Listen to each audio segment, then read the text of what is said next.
Hello everyone.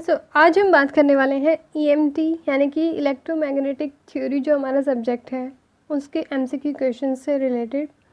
और सबसे पहले बात आती है पोलराइजेशन की, क्योंकि सबसे फर्स्ट टॉपिक हमारा पोलराइजेशन। तो आज हम पोलराइजेशन और उसके मोस्ट इंपॉर्टेंट क्वेश्चंस को डील करेंगे। सबसे मेन बात, इन क्वेश्चंस को आप मोस्ट इंपॉर्टेंट क्यों बोल रहे हो? मोस्ट इंपॉर्टेंट इसलिए बोला जा रहा है क्योंकि इस टॉपिक का नाम आते ही ये क्वेश्चन पूछना बिल्कुल श्योर होता है, क्योंकि आपका टॉपिक ही इन्हीं से बना होता है।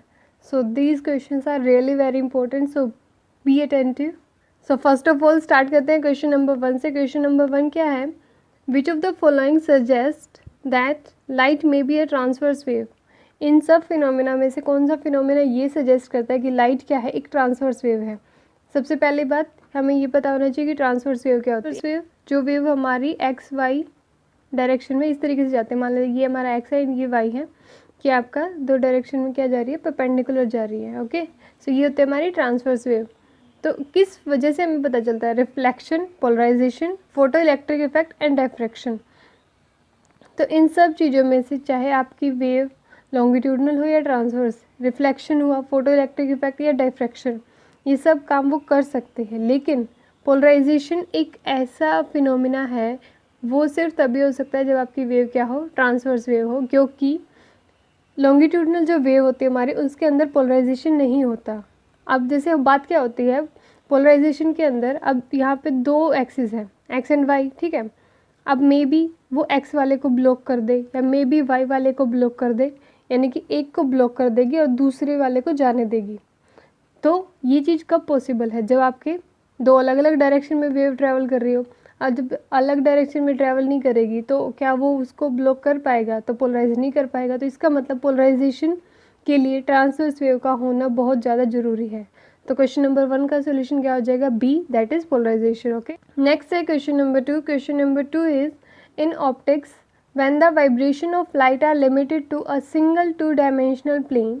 हमसे पूछा गया है कि वे ऑप्टिक्स के अंदर वो क्या चीज़ है कि आपकी वेव 2 डायमेंशन के अकॉर्डिंग ही क्या कर रही है? वाइब्रेट कर रही है 2 डायमेंशनल प्लेन के अकॉर्डिंग। तो उस लाइट को आप क्या बोलोगे? तो ये चीज़ें तभी होती है जब हमारी लाइट क्या हो जाती है? पोलराइज हो जाती है, ठीक है।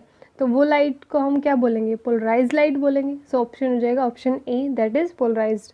नेक्स्ट है question number 3। Question number 3 is Brewster law in terms of refractive index can be expressed as. आपको ब्रेविस्टर लॉ का फॉर्मूला बताना है किन की टर्म में? रिफ्रैक्टिव इंडेक्स की टर्म में। अब सबसे पहली बात, रिफ्रैक्टिव इंडेक्स क्या होता है?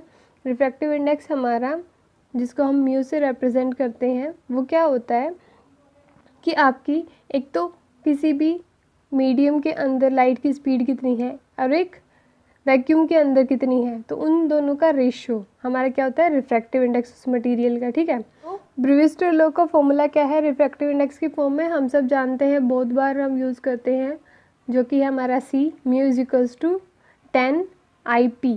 अब यहाँ पे IP जो इस तरीके से लिखा हुआ है, ये एक्चुअली कुछ इस तरीके से लिखा हुआ है 10I एंड सबस्क्रिप्ट में P, क्योंकि यहाँ पे IP का मतलब क्या है? ये एक पर्टिकुलर एंगल है जिसका नाम है क्या? Polarising angle. जिस एंगल पे हमारी वेव क्या हो रही है? पोलराइज हो रही है, वो एंगल हमें यूज़ करना होता है। एंड म्यू क्या है? रिफ्रैक्टिव इंडेक्स, ठीक है। नेक्स्ट है हमारा question number 4। Question number 4 is according to law of Malus the intensity of polarize light emerging through analyzer varies as। Law of Malus के अकॉर्डिंग आपकी किसी भी पोलराइज लाइट की इंटेंसिटी जब भी वो एनालाइजर से पास करती है तो कैसे वेरी करती है? अब यहाँ पे दिखने में ऑप्शन बड़े अजीब लग रहे हैं, क्यों? क्योंकि ये टाइपिंग एरर की वजह से, जबकि एग्जैक्टली क्या है? फॉर एग्जाम्पल फर्स्ट की बात करें तो ये क्या है? I0 cos स्क्वायर थीटा, और इसी तरीके से सेकंड वाला भी I0 sine square theta, C I0 cos theta and D I0 by 2 cos square theta, ठीक है। तो इस तरीके से ये एंगल है, बी केयरफुल। और लॉ ऑफ मालिस के अकॉर्डिंग क्या बोलता है? जब भी किसी लाइट हमारे एनालाइजर से पास करते तो उसकी इंटेंसिटी हमारी क्या हो जाती है? I0 कोस स्क्वायर थीटा से वेरी करती है। आप क्या करो, जो आपकी फर्स्ट इंटेंसिटी थी उसको रखो I0 की जगह पे, एंड जितने एंगल पे वो गई है उसको यहाँ पे पुट करो, एंड कोस के थीटा से हमें क्या मिल जाएगा? उस पर्टिकुलर लाइट की इंटेंसिटी पता चल जाएगी कि at that spot at that moment उसकी इंटेंसिटी क्या है। ओके और इसी सेम फॉर्मूला के ऊपर क्वेश्चन भी बहुत सारे आते हैं। एक तो ब्रेविस्टर एंगल के ऊपर μ=10 IP पोलराइजिंग एंगल, एंड एक लॉ ऑफ मालिश I0² cos² थीटा। ठीक है, तो इन दोनों फॉर्मूले को बिल्कुल अच्छे से याद रखें। अभी इवन कुछ क्वेश्चंस आगे भी हमारे आने वाले न्यूमेरिकल इसी फॉर्मूले के ऊपर।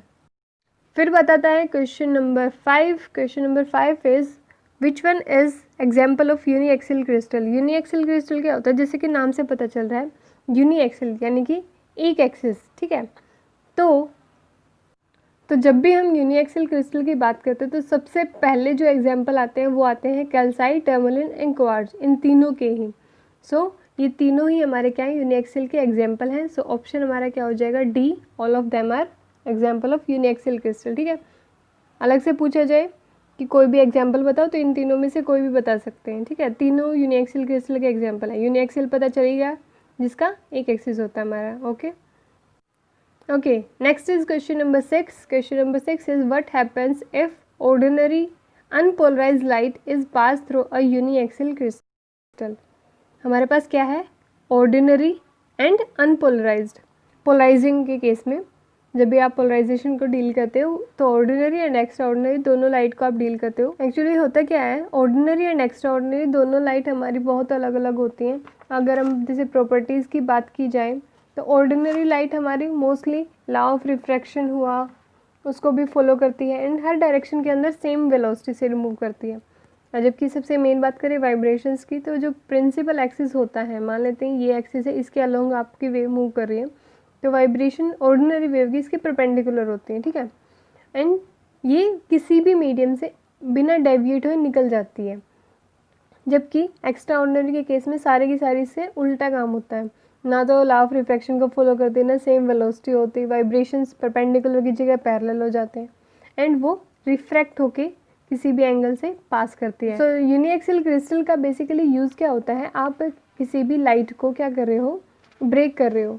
मान लेते हैं आप सिंपल लाइट अब आपके पास थी, तो आप extra ordinary and ordinary light में उसको स्प्लिट कर रहे हो।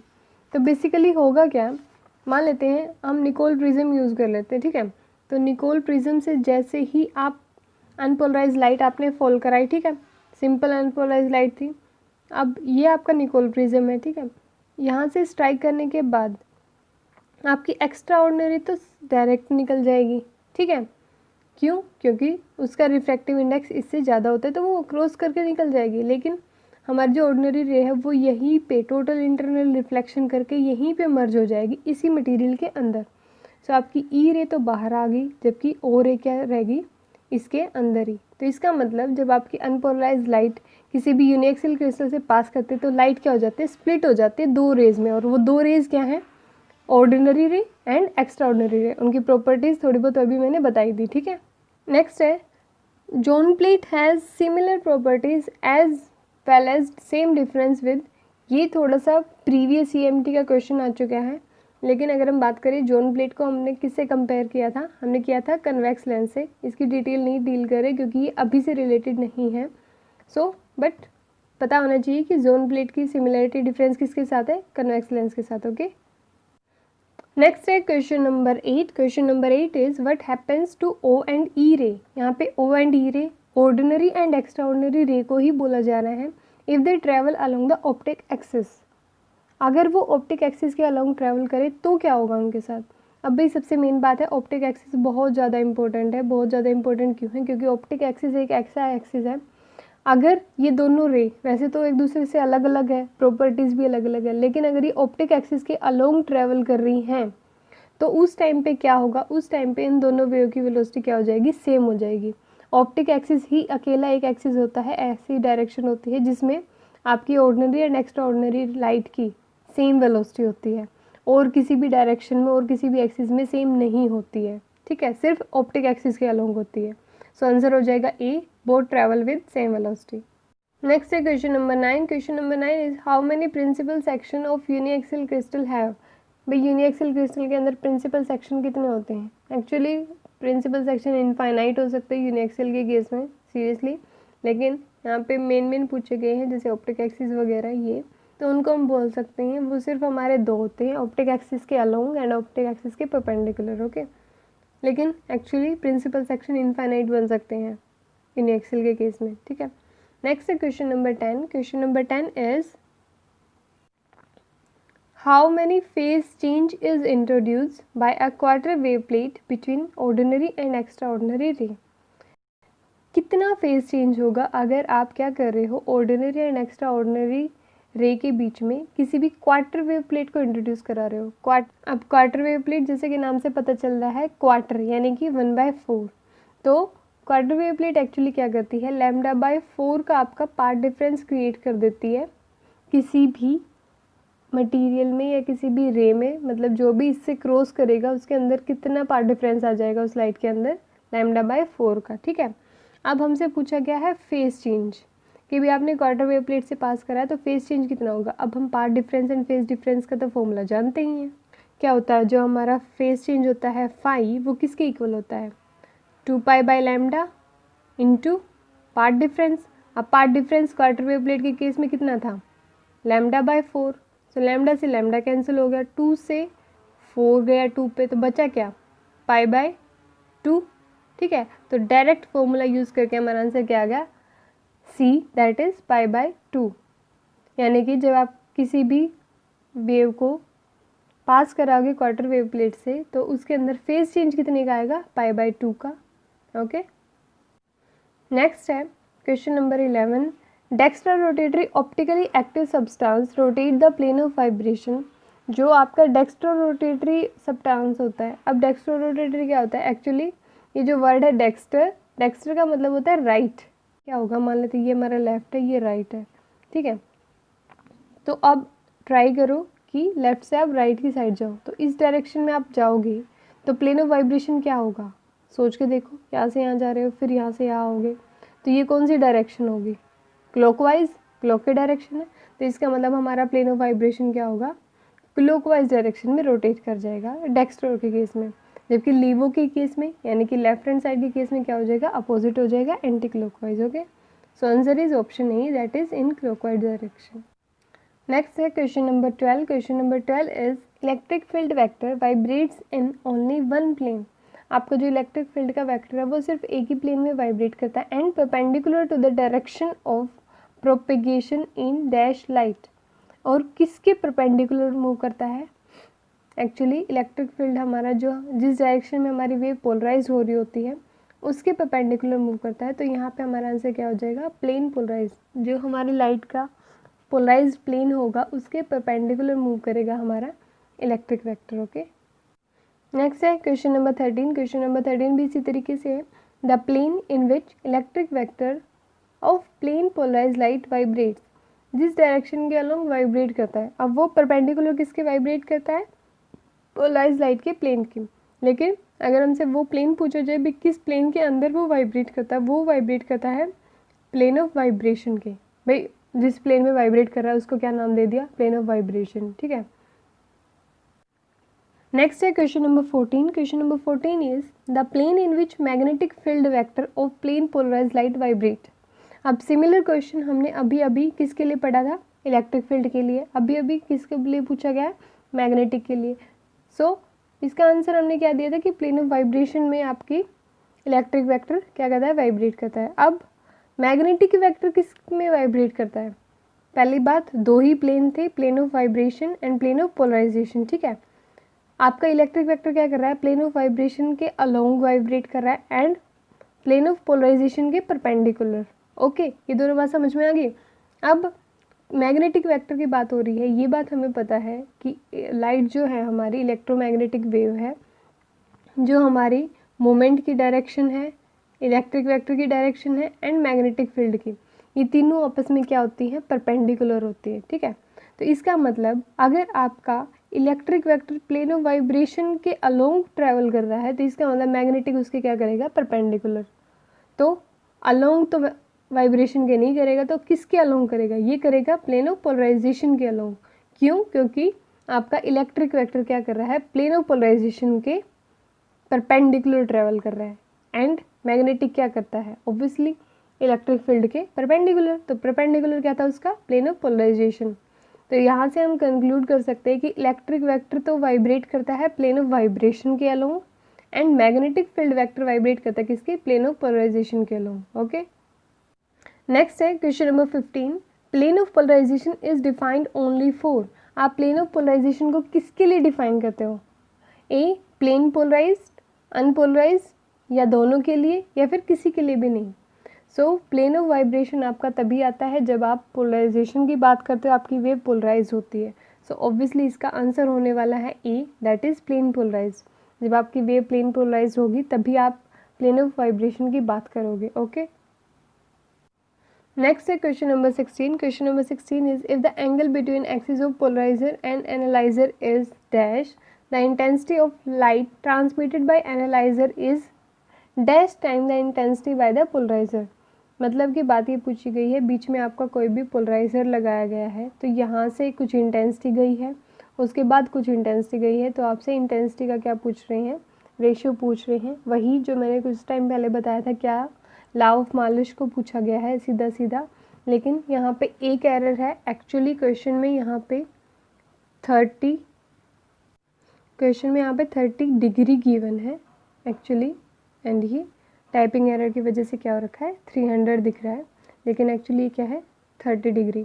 अब मैंने आपको बताया था सीधा सीधा क्या करना है, लॉ ऑफ मालिश को यूज़ करना है। कैसे कर सकते हैं, I is equals to I naught cos square theta, यही फॉर्मूला था। अब आई नोट तो क्या हो जाएगा, आई नोट तो वही है जो पहले था, कोस स्क्वायर थीटा, थीटा कोस 30 की वैल्यू कितनी होती है, हमारा कोस की वैल्यू क्या होती है √3/2। अब उसका क्या करना है, स्क्वायर, ये आई नोट तो है ही। तो इसका मतलब जब आप इसका रेशियो लोगे आई अपॉन आई नोट करके, तो वो क्या आ जाएगा, √3/2 का ओपन करेंगे तो क्या हो जाएगा 3/4। तो इसका मतलब इनका रेशियो क्या आने वाला है 3/4। सो 3/4 क्या है हमारा ऑप्शन बी। तो इसका मतलब 16 का आंसर क्या हो जाएगा बी, दैट इज़ 3/4। बिल्कुल exactly same to same question है 17 एंड 18। यहाँ पे मैं बता देती हूँ, ये है हमारा 45 degree and this is our 90 degree. Same formula apply करना है, I is equals to I naught cos square theta, I by I naught का रेशियो लेना है, बिल्कुल एज इट इज़ जैसा हमने लास्ट 16 क्वेश्चन में किया। एंड आप ये इजीली ट्राई कर सकते हैं, लेकिन कोई भी प्रॉब्लम आती है तो आप बता सकते हैं। अभी मैं इसको नहीं करवा रही हूँ ताकि आप ट्राई करें, कोई प्रॉब्लम आएंगी तो हम हैं। आंसर मैं बता देती हूँ, इसका आंसर आने वाला है 1/2 एंड 18 का आंसर आने वाला है 0। अब कैसे आएगा ये आप फॉर्मूला पुट करेंगे, डायरेक्ट आपको पता चल जाएगा, कोई भी प्रॉब्लम नहीं होगी। नेक्स्ट है question number 19। If the light is made incident on any transparent medium at the polarising angle, जब भी आप किसी भी ट्रांसपेरेंट मीडियम के ऊपर लाइट को इंसिडेंट करा रहे हो, किसके ऊपर, पोलराइजिंग एंगल के ऊपर। ठीक है, आप किसी सिंपल एंगल के ऊपर नहीं करा रहे हो, आप पोलराइजिंग एंगल के ऊपर इंसिडेंट करा रहे हो, तो रिफ्लेक्टेड लाइट का क्या होगा, जब जब आप पोलराइजिंग एंगल के ऊपर इंसिडेंट कराओगे तो आपकी लाइट क्या हो जाएगी, पोलराइज्ड हो जाएगी। तो इसलिए आपकी लाइट क्या होने वाली है, प्लेन पोलराइज्ड। ये सिर्फ किसके लिए है, जब आप पोलराइजिंग एंगल के ऊपर इंसिडेंट कराओगे, सिंपल कराओगे तो नहीं होगी। ठीक है, तो 19 का आंसर क्या हो जाएगा B, that is plane polarised. Next है हमारा question number 20। Question number 20 is if a light is incident on any transparent medium at polarising angle then the transmitted light is, same लग रहा है ना, जैसे अभी तो 19 में किया था, लेकिन ध्यान से देखिए, इसमें आपको रिफ्लेक्टेड लाइट का पूछा गया था, यहाँ पे आपको ट्रांसमिटेड लाइट का पूछा गया है। तो यही डिफरेंस है, यही बात समझनी है कि जब आप पोलराइजिंग एंगल के ऊपर इंसिडेंट कराते हो ना लाइट को, तो आपकी जो रिफ्लेक्ट होके जाती है लाइट, वो तो क्या हो जाती है, प्लेन पोलराइज हो जाती है। यानी कि रिफ्लेक्शन की वजह से आपको क्या मिलता है, पोलराइजेशन। लेकिन जब आपकी वेव ट्रांसमिट होती है, यानी कि पोलराइजिंग एंगल के ऊपर इंसिडेंट कराने से जब आपकी वेव ट्रांसमिट होगी, तो वो फुल्ली पोलराइज नहीं होती, वो पार्शियली पोलराइज होती है।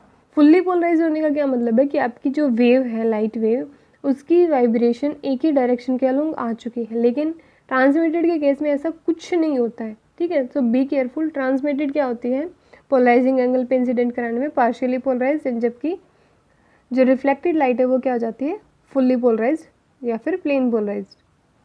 सो ये थे हमारे कुछ क्वेश्चंस पोलराइजेशन से रिलेटेड इलेक्ट्रोमैग्नेटिक थ्योरी में। नेक्स्ट वीडियो लेक्चर में हम बात करने वाले हैं इसी तरीके के और मोस्ट इंपॉर्टेंट क्वेश्चंस के बारे में। सो तब तक के लिए bye bye, take care, thank you very much.